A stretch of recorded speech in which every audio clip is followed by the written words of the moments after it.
Thank you, Stephen. Okay, so we'll go over a couple of scenarios. We'll start with Power Platform pipelines, see that in action. I'll show you how the Git integration works to distribute solutions across different development environments. And I'm going to show you how to set up and run the deployment pipelines to move those solutions between different environments. One thing I want to call out is if you look at Power Platform pipelines, there's two types of pipelines.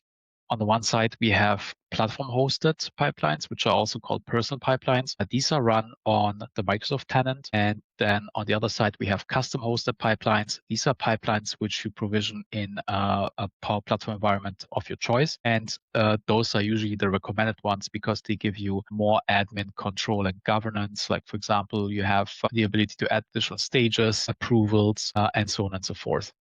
All right, so let's dive right into it. Let me show my screen. All right, so the first demo is going to be in around Power Platform pipelines. I'm here in Power Platform Admin Center. You might have noticed there is a new component here called deployments. This is the new dashboard as part of the Power Platform pipeline solution. In pipelines, we can see here a list of pipelines we have in our environment. There's the platform hosted pipelines, which are Microsoft managed, and there is a custom hosted pipeline, Ryse ALM platform host, which I created. And on that host, I have this ALM hosted pipeline up and running. In here, we can take a look at the run history. We can see what has been deployed, what solutions have been promoted from the source and target. And this is also the area where I can create a brand new custom host if I wanted to. So what this will do is it will ask me for an environment name, including some options here. And once I click next, it will actually create that Power Platform environment for me, and it will provision an application for managing the platform pipelines. So let me actually go to this environment. I'm here in my ALM platform host environment. If I go to Power Apps, we can see here that this solution got installed alongside provisioning that environment. So let's go in here and I can show you how this looks. So this app, it's a model-driven app. It's pretty cool because it gives you already at a glance a couple of statistics around your deployments. You can see here the deployment quality, run history across environments, and so on. This is also where you would set up your environments. So in here, I have 3 development environments and 4 target environments. So I have a test, UAT, production. I actually have a UAT2.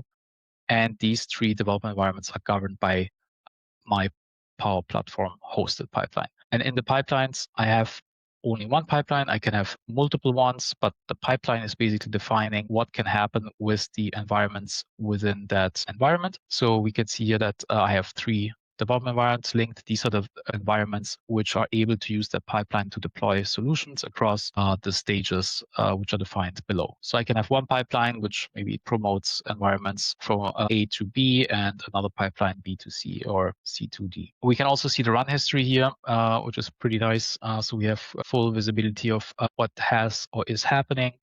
And then a great feature is also the solution artifacts section. We can take a look at this, and anything we deploy is actually versioned, and it includes the managed and unmanaged backup of that solution, which is really great in case something gets lost.